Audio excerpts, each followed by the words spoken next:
Soy Miguel Hernández Franco y esto es Pensar un rato. Antes que nada quisiera disculparme por la demora. He estado en un periodo de transición vital cuya logística se ha visto complejizada por la pandemia y pues ha sido difícil sacar tiempo para estudiar, preparar los guiones, buscar archivo, grabar y todo lo que implica cada episodio. Pero el proyecto sigue ahora desde Francia. Pensar un rato ahora tiene una cuenta de Twitter para que podamos interactuar más eficientemente. La cuenta es @_pensar un rato, para que la sigan. La idea es que podamos conversar, que me hagan sugerencias, recomendaciones de temas, preguntas, que compartamos duda y sobre todo, que sigamos pensando. Igualmente pueden encontrarme a mí en Twitter y en Instagram como @migueletras.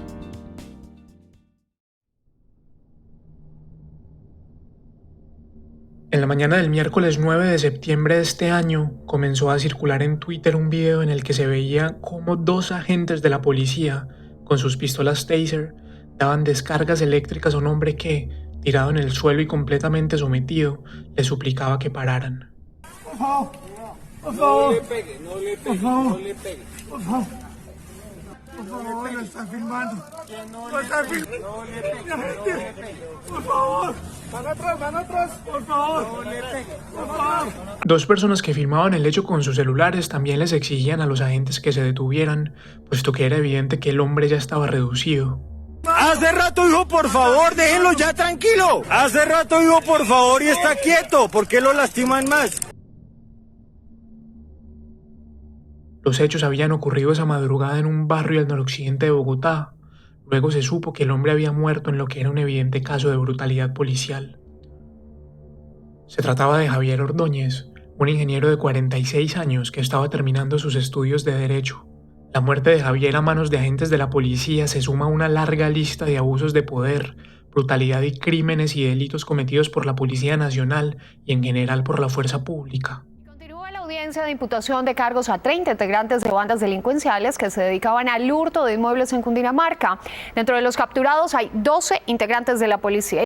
Estamos de regreso. Dos policías fueron grabados en la visita que hicieron a un comercio de Bogotá para buscar una razón para amenazar con un cierre y recibir el dinero que les pagaron por quedarse callados. ¿Qué tal esto? Los propietarios de este negocio, acostumbrados a escuchar durante años las quejas de comerciantes del sector que aseguran ser víctimas de vacunas por parte de algunos miembros de la policía.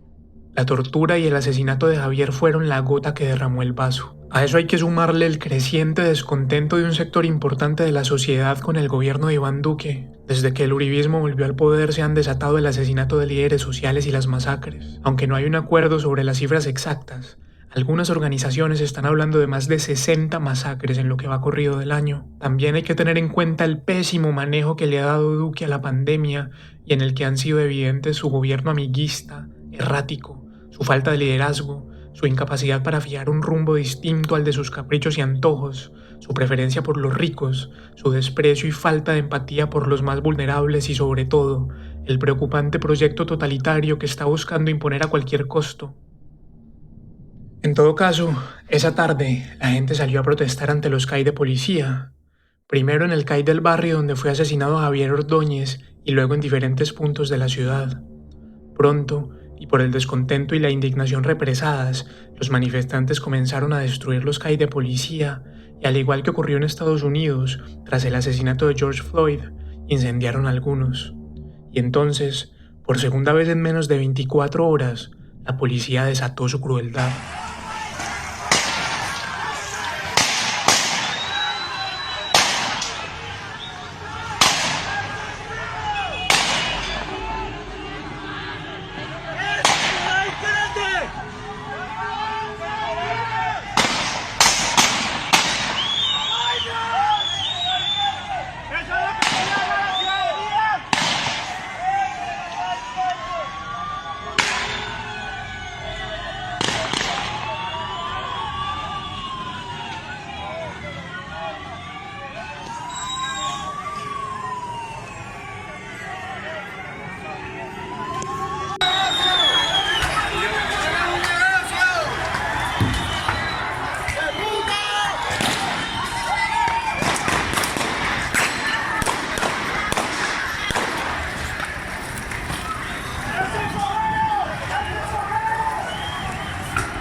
hirieron a uno.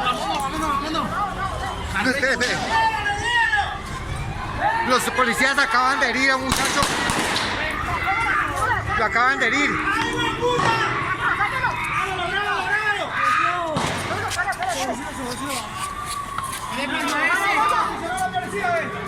Lo que acaban de hacer la policía, vea, disparando a las personas, ve. Lo mataron, ve.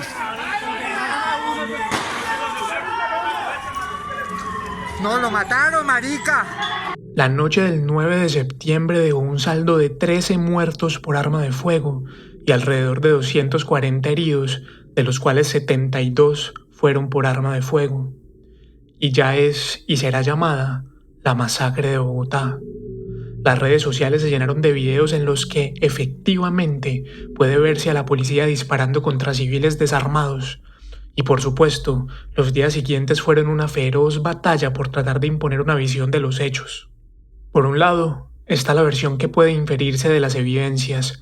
La policía utilizó fuerza letal contra ciudadanos que estaban ejerciendo su legítimo y constitucional derecho a la protesta. Y por el otro, está la versión del gobierno que, oh sorpresa, se puso del lado de la policía y defendió lo indefendible y ha tratado de imponer la idea de que quemar un CAI de policía o pintar un graffiti es suficiente para que los policías nos maten a balazos, idea que, por desgracia, ha calado en una parte de la sociedad que siempre parece dispuesta a encontrar justificaciones para la violencia desproporcionada, ilegal, innecesaria e irracional del Estado. El fiscal general de la Nación aseguró que los jóvenes desaparecidos de Soacha fueron dados de baja en combate. No fueron a recoger café, iban con propósitos delincuenciales y no murieron un día después de su desaparición, sino un mes más tarde. Y entonces, queridos oyentes, ustedes se preguntarán ¿por qué estamos iniciando con esto?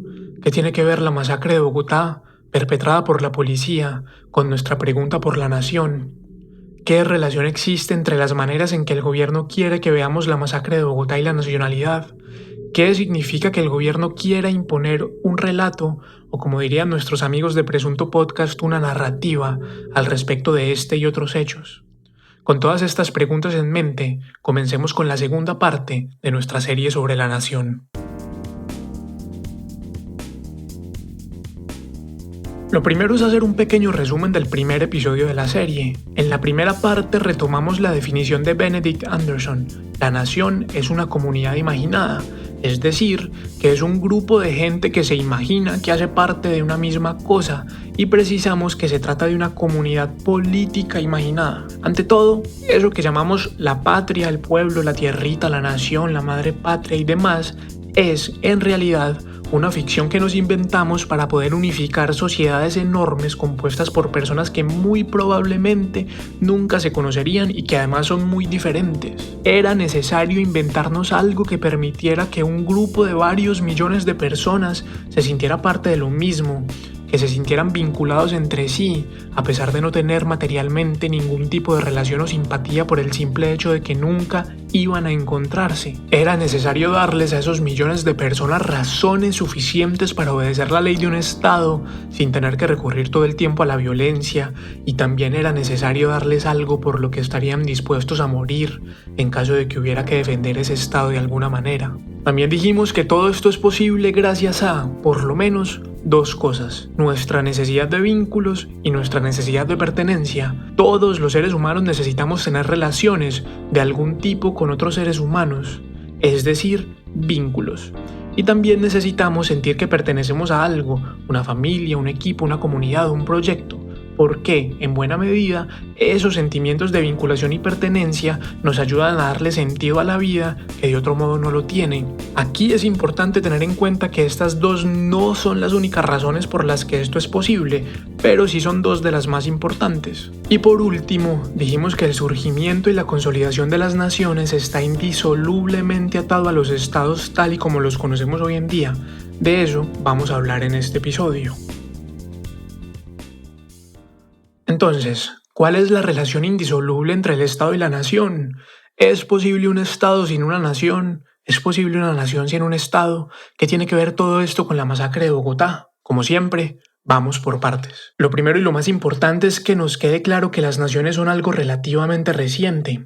Las naciones, tal y como las conocemos y las vivimos, son un fenómeno que tiene alrededor de 3 siglos, tal vez un poco menos. Surgen y comienzan su consolidación a partir de las llamadas revoluciones liberales o revoluciones burguesas en el siglo XVIII. ¿Cuáles son estas revoluciones? Son las que comienzan a finales del siglo XVIII con la revolución estadounidense y la francesa en 1776 y 1789 respectivamente, que luego se extienden por Europa y por América durante el siglo XIX, por ejemplo las guerras de independencia en América Latina, y culminan a comienzos del siglo XX con la Revolución Rusa, que aquí hay que aclarar no es una revolución burguesa ni liberal como tal, pero ayuda o digamos hace parte de este proceso. ¿En qué consisten estas revoluciones? Básicamente son el proceso de abolición del llamado antiguo régimen, es decir, de un sistema político, la monarquía absoluta, la aristocracia y de un sistema económico, es decir, el feudalismo, para consolidar el sistema liberal como sistema político y el capitalismo como sistema económico. Todo esto es una simplificación y realmente el proceso es mucho más complejo que esto, pero para los términos de este episodio funciona. En todo caso, se trata del proceso mediante el cual la nueva y floreciente clase burguesa le arrebata el poder que durante varios siglos había detentado la aristocracia, con la excepción enorme de Rusia, que le arrebató el poder a la aristocracia, pero no para entregárselo a la burguesía, sino al proletariado. Y aquí es importante que nos fijemos en que esta vuelta tomó casi 2 siglos completos. A uno en el colegio y a veces hasta en la universidad le suelen decir tal cosa pasó en tal fecha. La Revolución Francesa ocurrió el 14 de julio de 1789, la Edad Media se acaba con la llegada de Colón, Colombia se independizó el 20 de julio de 1810, etcétera, etcétera. Pero lo cierto es que estas vainas no pasan así. Como decía un profesor mío, eso no es que un día haya salido alguien con una campana a gritar, empezó el Renacimiento. Estas cosas toman tiempo y la mayoría de las veces toman mucho más tiempo del que alcanza a percibir una vida humana, que son apenas como 70 años en el mejor de los casos. El caso es que el proceso de consolidación del sistema liberal capitalista tomó bastante tiempo. ¿Por qué? Básicamente porque acomodar estructuras enormes de poder para gobernar a mucha gente toma mucho tiempo. Y esa es, a grandes rasgos, la apuesta de los liberales. Durante el antiguo régimen no teníamos estados enormes ni sociedades consolidadas en torno a las identidades nacionales, pues las naciones propiamente dichas no existían todavía. En ese momento, la organización de la aristocracia feudal se basaba en contratos de lealtad en los que había un emperador, debajo del emperador había reyes, debajo de los reyes duques, condes, barones, marqueses, etcétera, etcétera. Estos contratos de lealtad, las llamadas relaciones de vasallaje, no estaban atados a una identidad, sino precisamente a la lealtad transferida entre señores y vasallos, encadenando, digamos así, grupos pequeños a los imperios. En ese sistema, lo que tenemos son emperadores y súbditos. Sin embargo,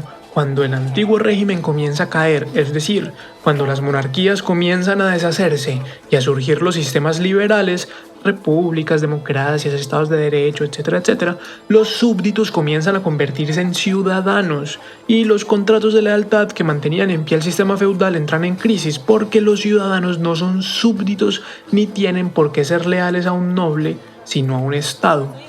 Y esto comienza a complicarse porque ¿qué diablos es un estado? La respuesta a esta pregunta es muy larga y requiere una serie completa de pensar un rato, pero para efectos de este episodio vamos a decir que un estado es un entramado de instituciones que gobierna un grupo de gente que vive en un territorio delimitado. Insisto, esta definición se queda muy corta, pero nos sirve para comenzar a pensar la nación, que es lo que nos interesa en este momento. Pero primero, ¿qué es una institución? Básicamente, una institución es una regla, un modo particular de hacer algo, y esas reglas pueden ser muy sencillas, desde transite por la derecha, hasta complejísimas como un estado, que es un entramado de instituciones, es decir, de muchas reglas que determinan los modos en que se organiza una sociedad. Y el problema con esto es que las instituciones no son nada ni nadie. La presidencia de la República no es una persona, ni un sillón en la Casa de Nariño, ni nada en particular. Es un cargo, es una institución. Es decir, la presidencia son las reglas que dicen qué puede hacer quien ocupa ese cargo. O sea, son cosas abstractas que no existen materialmente. Y entonces, ¿por qué les hacemos caso? ¿Por qué le decimos señor presidente al presidente? ¿Por qué obedecemos las leyes? Hay 2 razones principales. La primera la explicamos en la serie sobre la violencia. El Estado tiene, en teoría, el monopolio de la violencia. violencia. Eso quiere decir que, en parte, obedecemos las leyes porque sabemos que si no las cumplimos, el Estado tiene la capacidad para obligarnos a cumplirlas utilizando una violencia mucho mayor a la que nosotros solos podríamos utilizar para defendernos. Básicamente, si usted le da por robarle a alguien en la calle y la policía llega y lo coge a bolillazos, pues es muy difícil que usted se pueda defender si no tiene un arma. Y si usted tiene un arma, pues la policía tiene más armas. Entonces, pues básicamente la violencia del Estado es de un tamaño tal que es muy difícil que usted no termine sometido o sometida a esa violencia. Digamos entonces que lo primero que mantiene al Estado en pie es la relación desproporcionada entre su fuerza y la nuestra. ¿Por qué? Aunque Vicky Dávila, Néstor Morales, Luis Carlos Vélez y los demás propagandistas del fascismo digan lo contrario, no es lo mismo tirarle una piedra a un CAI de policía a que los policías lo maten a uno a balazos. No es lo mismo. Por amor a Dios, no le hagan caso a Vicky Dávila, que esa mujer no dice sino estupideces. No es lo mismo. O sea, piénsenlo. No tiene ningún sentido pensar que es exactamente lo mismo porque hay una desproporción evidente entre un balazo y una pedrada. Todo esto ya lo comentamos en nuestra serie sobre la violencia, que si no la han escuchado se las recomiendo. Y el problema con toda esta vuelta es que la gente se cansa de que la sometan con violencia. La violencia es demasiado costosa en ese sentido y un Estado que solamente recurriese a la violencia como método para hacer valer su ley es un Estado débil.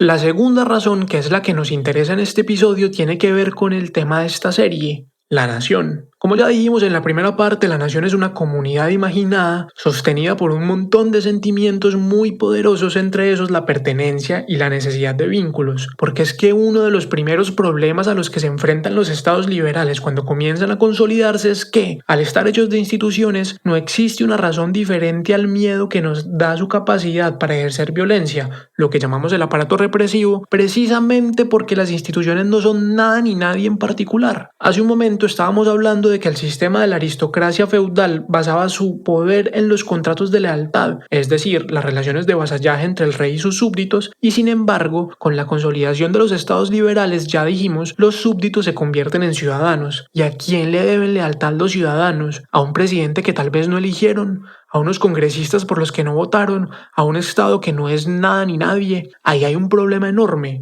Y por eso es que la nación es tan importante para los estados modernos. Al crearse y consolidarse esas comunidades imaginadas y al ganar fuerza, todos los afectos que la sostienen, especialmente los sentimientos de vinculación y pertenencia, surge la lealtad. Ya no es necesario que haya lealtades entre personas porque la lealtad de los ciudadanos es con su nación, con la comunidad que todos imaginamos juntos, que se llama Colombia, o Estados Unidos, o Francia, o México, o Alemania. Ya no es necesario que haya una lealtad hacia alguien en específico para que pueda haber sociedades gobernadas por estados de derecho. Basta con que haya una comunidad imaginada sólida que justifique al Estado. Los sentimientos que despierta la nación son tan poderosos que muchas personas están dispuestas a morir y a matar por ella, a pesar de que nunca la han visto, o a pesar de que mucho de lo que creen que es la nación son en realidad mentiras que sostienen los sentimientos, como la idea idiota de que el himno de Colombia es el segundo más lindo del mundo, o de que los triunfos de un ciclista son los triunfos de toda la sociedad. Nada de eso es cierto. Nadie ha hecho un concurso de himnos nacionales y si lo hubiesen hecho Colombia no habría ganado, y si hubiese ganado, pregúntese, ¿hace cuánto escucha usted esa historia del segundo himno más bonito del mundo después de la Marsellesa? ¿Quién hizo el puto concurso? ¿Por qué no lo han vuelto a hacer? Y si se ofende cuando digo que si Nairo o Egan o Rigo se ganan algún tour, ese triunfo no es suyo, ni nuestro, ni de Colombia, conviene que se pregunte qué tan atravesada está usted por la ideología nacional. ¿Por qué habría de ofendernos algo que basta con pensar un rato para darnos cuenta de que no es verdad? Todos esos sentimientos de lealtad, pertenencia, apego, vínculo, afecto, a los que constantemente apelan los medios de comunicación. Los colombianos nos destacamos a nivel mundial en distintos ámbitos. La lista de profesionales que dejan el nombre del país en alto es interminable. Les presentamos una lista de aquellos que han sabido abrir su nombre en la esfera internacional. El gobierno. Nuestros deportistas nos enseñan, más que nadie, de qué estamos hechos los colombianos. Ellos nos demuestran hasta dónde podemos llegar si trabajamos unidos, si trabajamos con disciplina y entusiasmo por las buenas causas. ¡Qué orgullo nuestra selección Colombia! ¡Qué orgullo ser colombiano! Y la gente en general son lo que vamos a llamar nacionalismo. Es decir, el nacionalismo es un sentimiento, o mejor, un conjunto de sentimientos que anteceden a las naciones, a las comunidades imaginadas, que a su vez son las que mantienen en pie al Estado. Esto quiere decir que puede existir nacionalismo sin nación. Y esto es una idea que no es mía, sino que es de uno de los historiadores más importantes del último siglo, el señor Don Eric Hobsbawm, cuyo trabajo, entre muchas otras cosas, nos ayudó a entender mejor la relación indisoluble entre los estados y las naciones modernas. En todo caso, el Estado necesita que haya fuertes sentimientos nacionales porque eso le da la legitimidad que necesita para poder gobernar y, sobre todo, perpetuarse en el tiempo, que es lo que pretenden las instituciones liberales, durar para siempre. ¿Pero qué significa eso de que los nacionalismos anteceden a las naciones? Miremos un ejemplo cotidiano para los colombianos. Pensemos en esta idea de los paisas. Pensemos en los chistes que hacemos de Antioquia Federal, o cuando los antioqueños desatan su lado más godo y votan por el que diga Uribe, o cuando desatan su vanidad exasperante para decir que no hay en el mundo un lugar como Medellín. Antioqueño nunca se vará, ser antioqueño es más que un sentimiento. ¡Vamos pa'lante! Somos paisas. Aquí se exhibe la bandera de Antioquia. Aquí no nos vienen Vamos a propagar nuestros símbolos patrios, sinvergüenzas. Aquí vemos antioqueños que nos hacemos respetar y hacemos respetar nuestra ciudad y nuestros símbolos patrios. ¿Qué es ese sentimiento tan fuerte que hace que los antioqueños sean tan apegados y leales a su territorio? ¿Cómo es posible que teniendo gobernantes tan probadamente ineptos y cuestionables cuando no inmorales y criminales, les paisas procedan de ese modo? ¿Qué pueden imaginar que es ese territorio? ¿De dónde viene esa vanidad tan fastidiosa de los paisas de pensar que tienen la mejor ciudad de Colombia, la mejor gente de Colombia, las mujeres más bellas de Colombia, etcétera, etcétera, etcétera? Todo eso cabe dentro del sentimiento de nacionalismo, que no necesariamente implica que exista una nación paisa. Hoy en día a eso se les llama regionalismo, supongo yo que para mantenerlos amansaditos, porque el nacionalismo se convierte en nación cuando la gente que comparte ese sentimiento se organiza para fundar un estado con el cual darse gobierno, y eso pues básicamente sería malo para el estado colombiano, que en teoría es la gran nación que contiene a los paisas, a los bayunes, a los costeños y al grupo heterogéneo de personas que habitan el territorio llamado Colombia. Pensemos entonces en elementos con los que los paisas refuerzan sus sentimientos nacionalistas: el carriel, las arepas, los ponchos, los frijoles, el acento, el aguardiente, Pablo Escobar, los cortes de pelo horribles, el mal gusto. Y con eso en mente, preguntémonos si usted nació en Medellín, hijo de una familia de empresarios que han sido empresarios durante varias generaciones y ni usted, ni sus papás, ni sus abuelos trabajaron nunca como campesinos o ganaderos, ¿de verdad el carriel y el poncho representan su identidad? ¿Por qué algo que no es significativo para usted ni para su familia más cercana lo hace ser parte de una comunidad más grande y lo hace identificarse con ella? Precisamente, esto lo que nos dice es que existen elementos identitarios que les permiten remitirse a un sentimiento de nacionalismo común. Ahora, ¿qué pasaría si de repente apareciera un grupo de personas que desearan la independencia de Antioquia? ¿Qué tendrían que hacer? Lo más inteligente que podrían hacer sería convencer a todos los paisas de que existe alguna especie de derecho divino que les hace ser una nación y que, como tal, tienen derecho a darse un gobierno propio, es decir, un estado. En otras palabras, lo primero que hay que hacer para convencer a un grupo social de conformar un estado independiente es usar sus sentimientos nacionalistas para movilizarlos. Nunca olviden que toda manipulación funciona fundamentalmente sobre una base afectiva. Lo que nos mueve son los sentimientos, no son tanto las ideas como lo que sentimos cuando las vemos realizarse, lo que nos lleva a emprender toda clase de proyectos, y eso por supuesto aplica a los nacionalismos. Si la nación es una idea, el nacionalismo es el sentimiento sobre el que la nación cabalga. Un nacionalismo bien usado movilizará a mucha gente porque los moviliza desde afectos muy poderosos que incluyen toda clase de sentimientos: rabia cuando se sienten ofendidas en su nacionalidad, valor para combatir por la nación, un sentimiento de pertenencia, de hacer parte de algo más grande que uno mismo y sobre todo, al nacionalismo lo conforma un profundo sentimiento de lealtad. Una persona con fuertes afectos nacionalistas está muy dispuesta a hacer cosas terribles en el nombre de la nación y a justificar crímenes atroces por el bien de la patria. Y dicho esto, vamos a la segunda parte.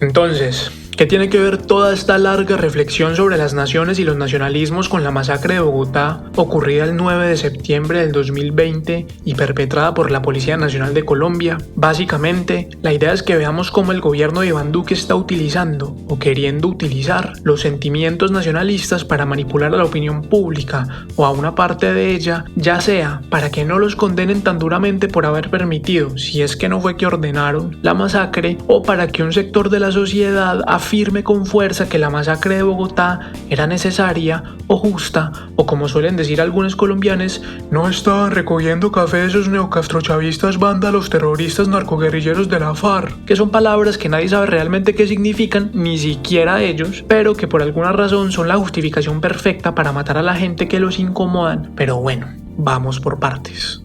Escuchemos primero algunas de las declaraciones que dieron el malvado doctor Tocino y su ministro de Defensa. Los miembros de la fuerza pública de nuestro país han sido históricamente gallardos, entregados, patriotas, abnegados, con una gran cultura de respeto al ciudadano y por eso se han ganado un lugar en el corazón del pueblo colombiano. Con respecto a la muerte de Javier Humberto Ordóñez, que nos duele y nos indigna y genera solidaridad, queremos transmitirle la siguiente información a la opinión pública. En primer lugar, la Policía Nacional pide perdón por cualquier violación a la ley o desconocimiento de los reglamentos en que haya incurrido cualquiera de los miembros de la institución. ¿Qué nos dicen las palabras del malvado doctor Tocino y Mojojojo, el ministro de Defensa? Y sobre todo, ¿qué tienen que ver con lo que venimos discutiendo sobre naciones y nacionalismos? Si escuchamos sus discursos con atención y los de sus otros lagartos indolentes, nos daremos cuenta de que hay una apuesta muy clara por construir un relato de nación, es decir, una comunidad imaginada, basado en el respeto absoluto e incuestionable a la fuerza legítima del Estado y más en general al uso de la fuerza como factor de seguridad, libertad, garantías. Y esto es algo que viene haciendo el hoy preso Álvaro Uribe Vélez desde que fuera presidente e incluso desde antes, y que por desgracia ha conseguido. Así, con la mano firme en el corazón grande, pregúntense, ¿cuántos de ustedes se han alegrado secreta o públicamente cuando una turba enfurecida lincha a un ladrón, cuando un hombre saca su arma y mata al violador, o al fletero, o al delincuente? ¿A cuántos de ustedes les parece que eso es deseable o por lo menos justificable? En mayor o menor medida, a casi todos nos ha pasado eso, y si hacemos el ejercicio de escalar ese discurso a un nivel de sociedad enorme, es decir, a un nivel nacional, ¿de dónde viene? ¿A quiénes les conviene? ¿Quiénes lo promueven? ¿Qué significa esta idea de hacer justicia por mano propia? Aquí lo que el preso Álvaro Uribe Vélez está queriendo consolidar es un relato de nación anclado en sentimientos muy particulares. Es decir, Uribe y sus esbirros están queriendo consolidar una forma muy particular del sentimiento nacionalista. ¿Qué afectos componen el sentimiento nacionalista que quiere consolidar el uribismo?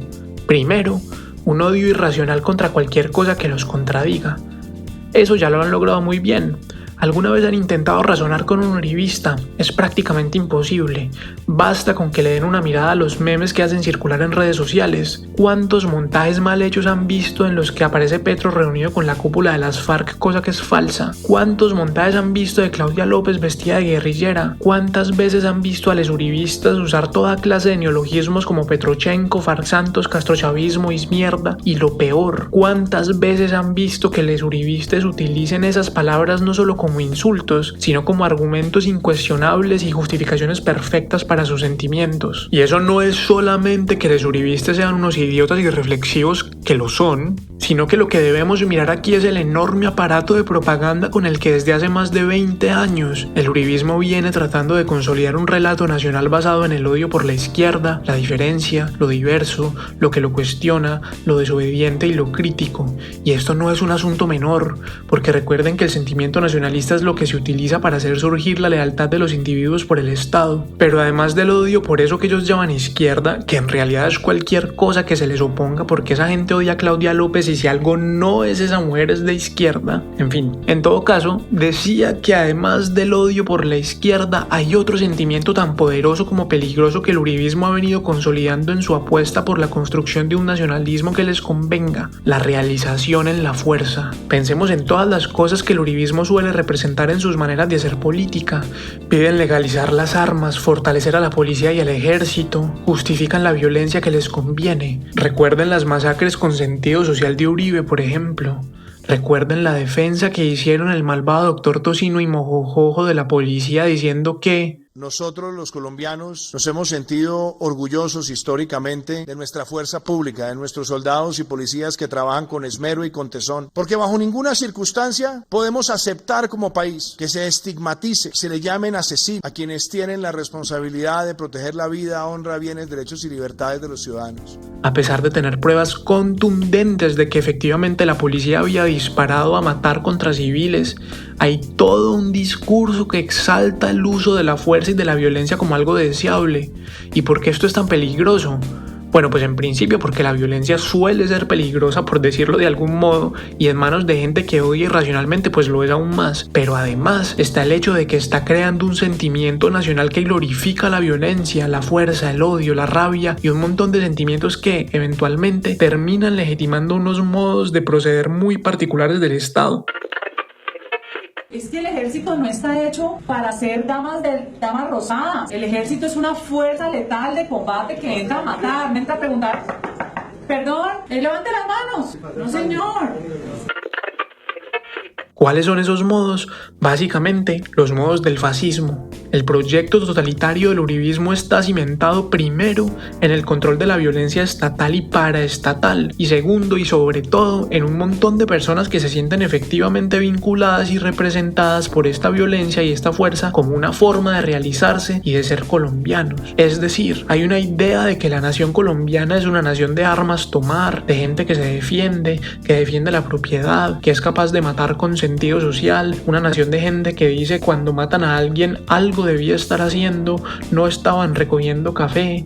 Es decir, hay una nación que justifica que su Estado cometa crímenes precisamente porque es parte de la identidad de la comunidad imaginada, y todo lo que se ha hecho, toda la gente que se está matando, el genocidio que está teniendo lugar otra vez contra la izquierda, las masacres de líderes sociales, todo ha sido por la patria. Juventud esperanzadora de la patria. Cada vez que usted o alguno de los suyos sale a defender irrestrictamente el uso de la fuerza, cada vez que justifica los abusos de la policía, los asesinatos, cada vez que no le parece tan grave que el ejército viole sistemáticamente derechos humanos, cada vez que usted se alegra secreto públicamente cuando linchan a un ladrón en la calle, cada vez que usted siente un fresquito cuando matan a un exguerrillero, usted está siendo presa de esa idea de nación que el uribismo quiere consolidar y que le será útil para su proyecto fascista. Tenga mucho cuidado, lo están manipulando de una manera muy poderosa, lo están convenciendo de que crea y sienta como suyas cosas que les convienen a otros, y eso no solamente es difícil de detectar, sino sobre todo es difícil de quitárselo de encima una vez ha ocurrido. Todo esto es algo que se hace desde el Estado, es decir, desde la parte más alta de la jerarquía política. Nosotros recibimos un montón de información y de estímulos por parte de eso que llamamos figuras públicas y figuras de autoridad: el presidente, el malvado doctor Tocino, el ministro de Defensa, Álvaro Uribe, el que no debe ser nombrado. Hasta aquí hemos pensado la idea de la nación desde arriba, es decir, cómo los estados usan y promueven el nacionalismo y la nación para perpetuarse en el tiempo, los discursos, los sentimientos que promueven. En el siguiente episodio hablaremos más en detalle de esto y miraremos también cómo ocurre la nación desde abajo. Como de costumbre, vamos con algunas conclusiones para cerrar este episodio. 1. Las naciones son un fenómeno reciente, surgen y se consolidan durante el periodo de las llamadas revoluciones liberales o burguesas, que son la serie de procesos revolucionarios en los que la nueva y floreciente clase burguesa le arrebata el poder a la aristocracia feudal y fundan los estados liberales, es decir, estados de derecho. 2. Aquí es importante decir que en la caída del antiguo régimen se instauran estados liberales, con la excepción enorme de Rusia, en donde se instauró un estado socialista en lugar de uno liberal burgués. 3. No es posible pensar los estados modernos sin las naciones. Son dos realidades inseparables. De hecho, por eso es que hablamos de estados nacionales. Los estados modernos existen sobre las comunidades imaginadas, es decir, sobre las naciones que los sostienen. Las naciones son, en casi todos los casos, la condición de posibilidad de los estados. 4. Como nos enseñó el siempre sabio Eric Hobsbawm, los nacionalismos vienen antes que las naciones y pueden existir nacionalismos sin naciones propiamente consolidadas. El nacionalismo es ante todo un conjunto de sentimientos que da origen a la nación y que puede ser usado para que los ciudadanos sientan lealtad hacia el Estado y hagan caso más fácilmente sin que éste tenga que recurrir al aparato de violencia estatal todo el tiempo. 5. Tanto en el nacionalismo como en la nación hay mucho de mentira, de ficción y de mito. Como ya hemos dicho, se trata de comunidades imaginadas y en ese sentido no necesariamente obedecen a elementos factuales o empíricamente comprobables. En la construcción de la nación hay una inmensidad de mentiras que sirven para sostener el relato. Pueden ser mentiras tan idiotas como que el himno de Colombia es el segundo más bonito del mundo después de la Marsellesa, o mentiras muy peligrosas como decir que en Colombia no hubo guerra, sino solamente amenaza terrorista. 6. Puesto que tanto el nacionalismo como la nación pueden ocurrir más allá de los hechos, es relativamente fácil cambiar los referentes narrativos de la comunidad imaginada y reorientar los sentimientos nacionales que la sostienen. Esto nos hace particularmente vulnerables a proyectos políticos que utilizan ciertos sentimientos para manipularnos. Es algo que ha ocurrido antes y que ha tenido consecuencias desastrosas. La llegada de Hitler al poder y el holocausto judío se dieron, en buena medida, por un uso muy particular de ciertos sentimientos nacionalistas y cambios en el relato nacional hechos por el aparato de propaganda nazi. Para saber más sobre esto, puedes escuchar el episodio 8 de Pensar un Rato, en el que hablamos de la propaganda y sus efectos en las sociedades. 7. Hay que tener cuidado con las maneras en que los gobiernos intentan cambiar los relatos nacionales y con los sentimientos nacionalistas que promueven al hacerlo. En Colombia, desde hace varios años, está teniendo lugar un proceso de transformación del relato nacional y por lo tanto de la comunidad imaginada. En ese sentido, se está promoviendo una lealtad hacia el Estado que tolera, acepta y favorece el odio por la diferencia, el disenso, la protesta y el pensamiento crítico, y que justifica el uso de la violencia estatal y paraestatal contra todas las personas que entran en las categorías que el gobierno de Álvaro Uribe, ejercido por Iván Duque, considera ahora despreciables. Se trata de un proyecto fascista, por lo que las masacres, los atentados, el terror, las persecuciones, el desacato a las cortes, los espionajes ilegales y el genocidio de líderes sociales son solamente el comienzo. Vendrán cosas peores. 8. A este intento por consolidar un proyecto fascista debemos oponer, como siempre, toda la fuerza de nuestro pensamiento crítico y nuestra imaginación. Necesitamos estar revisando de dónde viene lo que sentimos ante determinadas situaciones y a quienes les conviene que nos sintamos de tal o cual manera. Necesitamos estar revisando los relatos que se cuentan desde el gobierno y siempre sospechar de lo que dicen, no solamente porque casi siempre son mentiras, sino y sobre todo porque estos discursos que intenta imponer el gobierno tienen efectos muy particulares en nuestros sentires y si no estamos atentos terminaremos a su merced. Recuerden, una historia creíble no es necesariamente cierta. Hasta aquí el episodio 11 de Pensar un Rato, que espero que les haya dado en qué pensar. Pensar un Rato es un proyecto de divulgación en ciencias sociales comprometido con la educación y el pensamiento crítico. Este podcast es un proyecto personal que necesita de ustedes para crecer. Lo mejor que pueden hacer es compartir los episodios en todas sus redes sociales. Pongan stories en Instagram, pongan tweets, compartan el episodio por Facebook y por WhatsApp, ojalá con sus tías uribistas. Pensar un Rato ahora tiene una cuenta de Twitter para que podamos conversar, interactuar, debatir, aprender juntos y obviamente seguir pensando. La cuenta es @_pensar un rato en Twitter. Pueden encontrar este programa en todas las plataformas de podcast: Spotify, Deezer, Apple Podcasts, Google Podcasts, Amazon, etc. Mi nombre es Miguel Hernández Franco y me pueden encontrar en Twitter y en Instagram como @migueletras. Gracias por escuchar y nos oímos pronto.